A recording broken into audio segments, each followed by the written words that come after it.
What's going on, y'all? So listen. We are back again for another episode review of If Loving You Is Wrong. This is season 3, episode 8, Dark Intentions.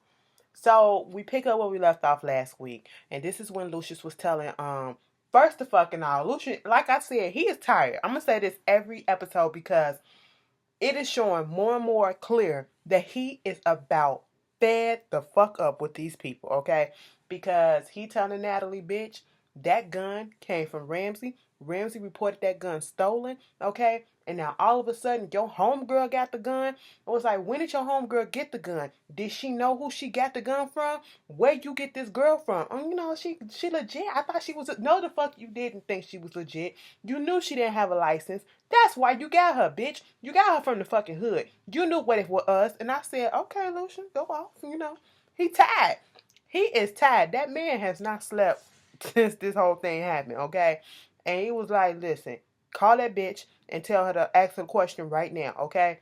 She was like, right now? Call that whore right now. She was like, all right, Lucian, damn. She got on the phone. She called twice. Baby, that number is ain't no longer in service. I said, damn. So she is working with Travis. You can't tell me no difference right now because all of a sudden, you know, um, how did you hear that the gun went off? Okay. And why would you disconnect your number that quick? It just don't add up, okay, unless somebody told her something. And so he was like, well, bitch, we finna go over there and tell Natalie. Natalie, you finna go over there and tell Kelly. Okay, I tell her. No, you finna tell her right now. So they on their way over there to tell Kelly what's going on, admit the truth and all that stuff. Bitch, at this time, here come Travis' ass. Travis is right behind her house. Remember last week when I said, didn't it look like Travis or somebody was going to pop up out that window because they kept putting it back there in that window? They kept the thing back there a little bit too long. Girl, he was back there. Lucian like, what the fuck you doing back there? Natalie, take your ass in the house. I'm going to take care of this. What are you doing back there? None. I was just looking. I was just checking up on stuff. And, he was giving all these excuses. Get your ass in the motherfucking car, bitch. You got a restraining order against her. How come you over here? Okay? Why are you back here? She called me. She like it from the back. That's what you know how that is. I was like, bruh, stop. You done gave 15 different excuses as to why you was back there. And none of them adding up. So you really gonna arrest me? You really gonna arrest me? You gonna do this? He knocks on the door, asks Kelly, did you tell him to come over? Hell the fuck no. Ain't even know this nigga. Bitch, what he doing over here? What was he doing? Lucian, what's going on? He was like, don't worry about it. I'm going to take care of this bitch, and I'm going to go in the back, and I'm going to see what's going on, okay? Then this motherfucker's in the car. And see, once again, this is what Kelly got me fucked up at. Because, girl, at this moment in time, people trying to set you up for murder, people stalking you, people lying on your goddamn name, people trying to make it seem like you said this and you did that. Bitch, after that one experience of being in fucking jail, Ashley would have found a motherfucking phone, a recorder in the house or whatever, and bitch, my memo will be on all the fucking time taking voice. No, because listen, you won't get me again, okay? And bitch, Kelly should have closed the door. If she didn't have her phone on her at that time and she wanted to be nosy and shit, because that's why she stood out there, because bitch, it wouldn't have been me. I would have closed that door right off the back. It wouldn't have been no conversation with fucking Travis. No. Kelly, you stood out there in the door because you wanted to see what the fuck was going on. But bitch, I would have closed that door, went back and got my phone and turned that recording shit on, okay? I would have been like, bitch, why the fuck you here? Why are you doing all this shit? He up there basically saying, I'm gonna make your life a living fucking hell because you played me and you fuck with the wrong guy, okay? And that's basically it. No, you're not gonna get me. I will get Travis this because that motherfucker will not admit. He ain't finna slip up just yet, okay? He said he came too far. He ain't done playing games with this hoe. I'm not finna slip up that yet and admit that I am the one who planted all this stuff and did this shit to you. But it was enough evidence that he said had she had caught that shit on tape, bitch, I showed up what she did to prove that Kelly wasn't lying about him stalking her. Okay, so get his ass down there to the police station. Lucien get down there. Why is Eddie there pissed the fuck off because Steven's fucking around with Esperanza? He was like, she is fucking single. He was like, well, you need to tell that motherfucker no. My name is tattooed on her and all this shit. My name is tatted on that whole body. That's mine and all that shit. I said, boy, if you don't get the fuck out of here, he is basically threatening to kill Stevens if he keep on playing. It was like, oh, so you gonna do the same thing that you did to Andrew? He was like, you know what, bro? You need to calm the fuck down and you need to get back on the team and we need to handle this cartel shit. But you need to tell Stevenson if I see that nigga and if I find out that he's still fucking with Esperanza, I'm gonna kill that nigga. Oh, why don't you tell him? Because he right here. He right here. Eddie didn't say all of that, but they was going back and forth. And at this point in time, Lucien was like, could y'all take this shit out somewhere else, okay? Mind you, Stevens had just came back from Esperanza's house, okay? And I was over this whole thing because you know, some of y'all may think that shit is cute, you know, but the way that, given the way this show goes, everything just comes off creepy to me. You know, he talking about some begging to come into the house, okay? Can we finish what we left off and all this shit? You know you wanted it. You know you wanted me to do this and you know, you be flirting with me and all this shit. I said, bruh, you sound like a rapist, you know, when they be like, you know she wanted it. She was doing this and doing that. Even though she said no, you know she wanted it. I said, that don't sound cute. I was with Esperanza on this. You was stuck with? That sounds creepy as shit. With my birthday. Okay, you know that. Everybody know that because we work together. What's my favorite color? You don't have one. How do you know? Because I be watching you. Bitch, wait a fucking minute. You think that's supposed to turn me on? That creeped me the fuck out. But in Esperanza's case, she was playing fucking games and it turned to the fucking one, you know, but good thing she didn't let him back in the house. She was like, he said, let me back in the house so I can help you clean up. I said, help you clean up what? So y'all can further make another mess, bitch? That's what you saying? And it's like, boy, if you don't get up out of here, you know, so they handled that shit. And let me just get back on this bitch, Eddie. Eddie goes over there to Brad's house because I just want to get his shit out the way because he annoys the fuck out of me. They need to put Travis, Eddie, and Randall in the goddamn ring and let them fight to the fucking death, okay? Because let them take each other out, bitch. Because it just annoys the hell out of me. He knocking on the door. Brad opens the door. He bursts in and he's, oh, I can't believe this shit. This motherfucker. Like, come on, Brad, I need to talk to you. And Alex just sitting on the couch like, bitch, what the fuck? Alex knew just to sit there and let Brad handle this shit. Brad, I thought he was gonna man the fuck up and be like, what the fuck? Until that nigga grabbed him and pulled him out his own house. I said, Brad, you a bitch for that. Because ain't no way in fucking hell, ain't no bitch coming up into my house and pulling me out of my shit. And then you still letting this motherfucker disrespect you, okay? Disrespect you and the woman that you chose to be with in front of your fucking face. Mind you, that's his family. I don't give a fuck what family drama you got going on. Bitch, you do that shit outside of my presence. I don't give a fuck what type of issues we had going on, me and my wife, but that's still my wife, and I chose to forgive her, and I chose to fucking stay. So, bitch, you either respect that shit or you get the fuck out of here, okay? Brad ain't gonna do that shit. But Brad is kind of fed up because Eddie want him to basically go down to this bar or whatever.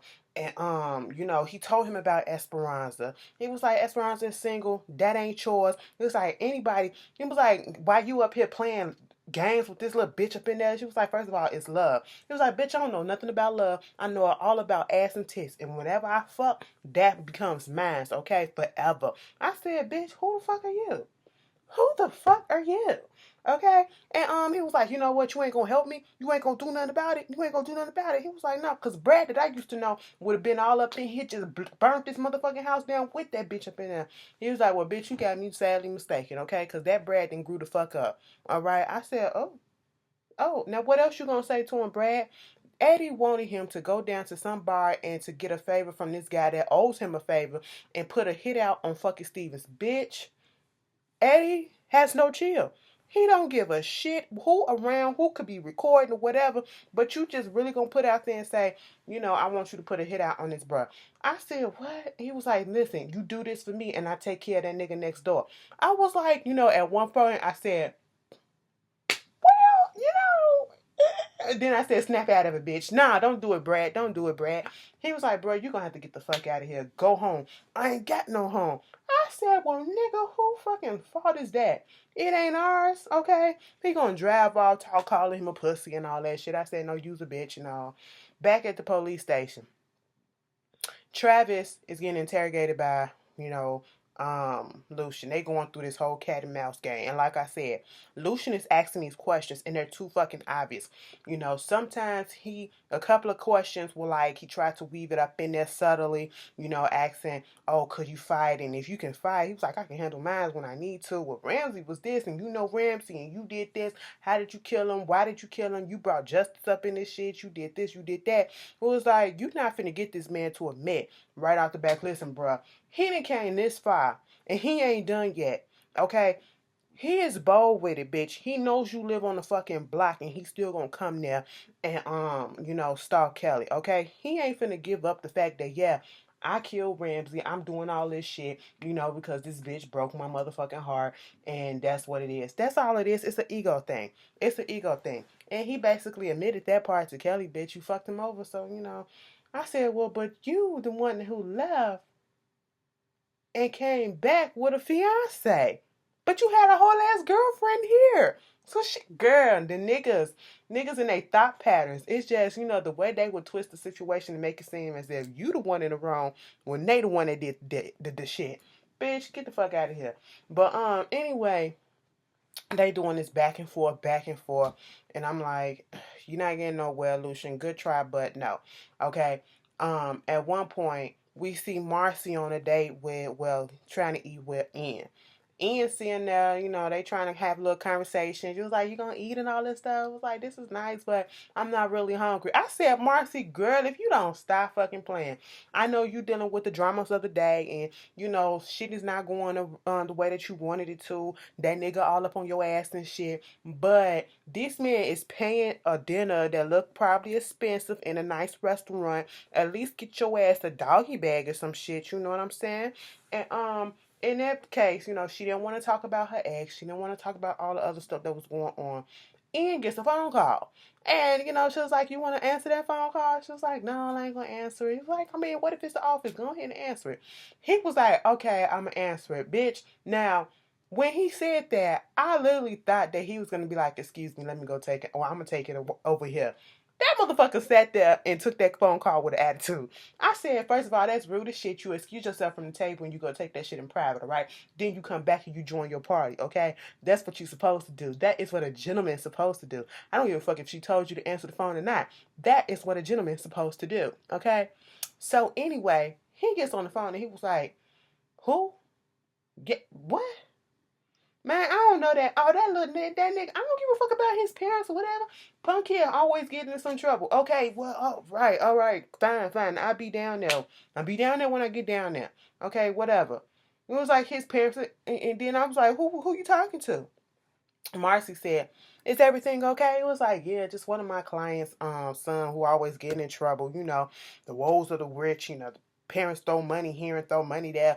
And the way he worded that shit, I said, oh shit, bitch. Tell me that's not who Travis went to call. Travis is his lawyer. Travis is his client. That's his lawyer too. And you representing Kelly? I said, bitch, what the fuck? Bitch, go back down to the thing. And when his lawyer comes up, he thinking that Lucien was like, wait a minute, Ian, what you doing here? It was like, I'm here for my client, Donovan Kane. He was like, no, it's Travis Kane. Who the fuck is Donovan? I said, bitch. He was like, Travis. Yeah, Travis. Ian was like, bitch, what? Let me tell you something, bruh. I'm sorry, but I didn't connect the dots. Okay, so fuck me on that one. But I'm gonna have to say deuces to Kelly because my firm, my partner Larry, he do a lot of work with they family, and they family is very prominent, got a whole bunch of money, and we know a whole bunch of dirt on their asses, and they give us money and shit like that. And so, money talks, and I'm gonna have to say the poor has to walk, okay? So that's what it is. And I'm sorry about that. And I said, ain't that about a bitch? It don't pay to be poor up in this motherfucker or moderately successful. Like, girl, money will fucking talk. I said, that's a damn shame. Lucien just sitting there like, okay, that's fool, but I'm gonna get that ass. I said, all right, Lou. Lou is tired. He just wanna go take a nap and watch TV, okay? But anyway, so Natalie come over there and was trying to talk to Kelly and see how she doing. And she did not even tell her. See, Natalie is a bitch. I'm going to just tell you this. Natalie is a bitch. Natalie, you do all that talking, hee-hawing, and all that shit you did, trying to be so big and bad in season 1, season 2. But then when it comes to talking and telling the truth about your fuck-ups, you can't do it because you were supposed to tell Natalie. It would have been a grown woman of you to go ahead and tell Natalie, bitch, let me tell you something.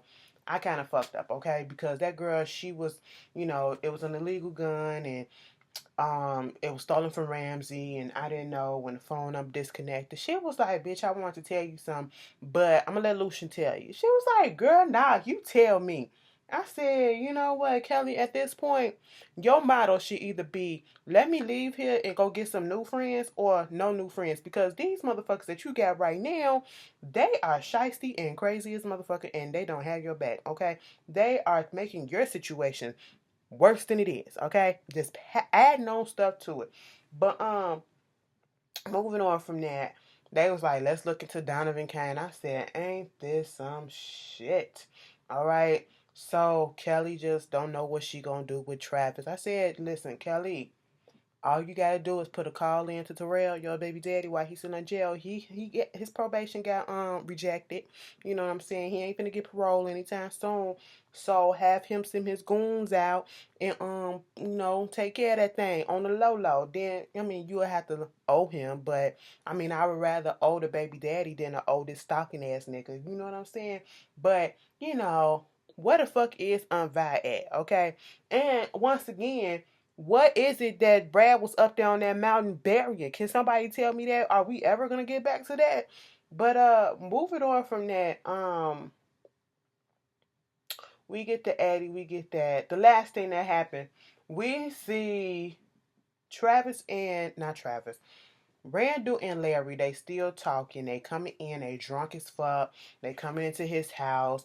He was like, yo, you can't hold your liquor. He was like, bitch, you like me sloppy drunk anyway. I said, Larry, what you doing? You trying to hit on Randall or some shit?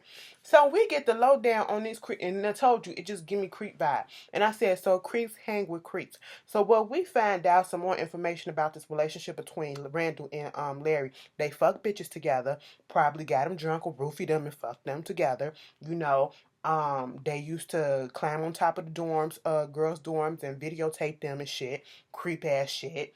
Larry fucked up with that big ass VHS camera or whatever and got them kicked out of school over some shit. And then Larry was like, remember that one time we tried it without ourselves, without no girls involved? And Randall stuttered like, bitch, I thought we said we weren't gonna never talk about that. That's how he paused that shit. Like, what you trying to do, bruh? He was like, I mean, yeah, we did, but ain't enough whiskey in the world that's gonna make me go back to that. It was like I heard, it took you a bit longer to get out of it because you did it with old boy. She was like, no, I ain't doing it with old boy, blah blah blah. Okay, so they talking and shit like that. Then he gets back onto this whole thing with Marcy and Alex and all this shit. And once again, Larry's trying to talk some sense into him, but it just not gonna work. And I was just like, you know what? At this point, who gives a shit? Because Randall is gonna do what he's gonna do. Bitch, did you see on the preview for next week when they was outside and they was arguing outside, right? And they was fighting, and then Brad and them was looking out the window like, what the fuck is going on? And he was about to pull his pants down and shit. This what you want? This what you want? Nigga, this ain't what nobody want, okay? Nobody wants your little pencil dick, bitch, okay? But anyway, he opened up that case. He was like, "Oh, so you brought your toys and stuff. You was ready, huh?" I said, "Larry, what you was gonna do? Hog tie this motherfucker? Do some SNS type shit up in here? I mean, do what you do." Randall at this point probably would have been okay with it. So, who gives a fuck? But anyway, at this point in time, Randall just said he ain't gonna stop torturing them until he satisfied, until Marcy on her knees, and then this bitch gonna leak out. First of all, let's just go back. Alex. Alex and Randall, not Randall, Brad picked up them cameras and was like, oh my God, so this is a motion camera, and this is when they realized that it's motion and it's audio, and that the shit been recording the whole time. Oh my God, but I thought it stopped when you took it off the porch. Okay, just because you take it off the porch don't mean that it's powered off. I mean, it was just mounted up there. That ain't got nothing to do with an on or off switch, bitch. It was like, get rid of them motherfuckers. So you mean Randall didn't heard everything that we said? Yes. Yes, he just ain't listened to the shit yet, but yes. Okay, now back at the goddamn house, the goddamn Larry didn't let it slip that Marcy is motherfucking pregnant. Girl, I ain't got time. That was If Loving You Was Wrong. Y'all tell me how y'all feel, and I will see y'all later on for the finale of American Horror Story. Peace.